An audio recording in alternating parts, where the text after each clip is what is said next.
অজু কিভাবে করতে হয়।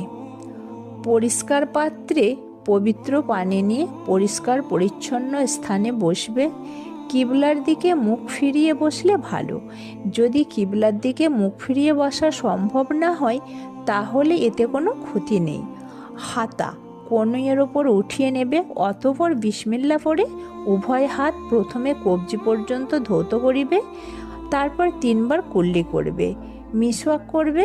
যদি মিসওয়াক না থাকে তাহলে হাতের আঙুলের দ্বারা দাঁত ঘষে নেবে, অতঃপর 3 বার নাকে পানি দিয়ে বাম হাতের আঙুল দ্বারা নাক পরিষ্কার করবে। তারপর 3 বার সমস্ত মুখমণ্ডল ধৌত করবে। মুখের উপর পানি জোরে জোরে মারবে না, বরং আস্তে আস্তে করে কপালের উপর পানি দিয়ে মুখে ধৌত করবে। কপালের উপরে চুলের গোড়া থেকে থুতনির নিচ পর্যন্ত এবং উভয় কান পর্যন্ত ধৌত করবে। অতঃপর উভয় হাত কনুই পর্যন্ত ধৌত করবে। প্রথমে ডান হাত 3 বার, তারপর বাম হাত 3 বার ধৌত করবে।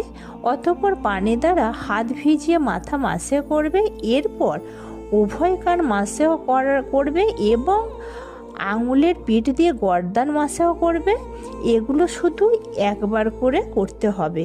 পরিশেষে 3 বার করে উভয় পা ট্রাহনো সহ ধৌত করবে। প্রথমে ডান পা, তারপরে বাম পা ধৌত করবে।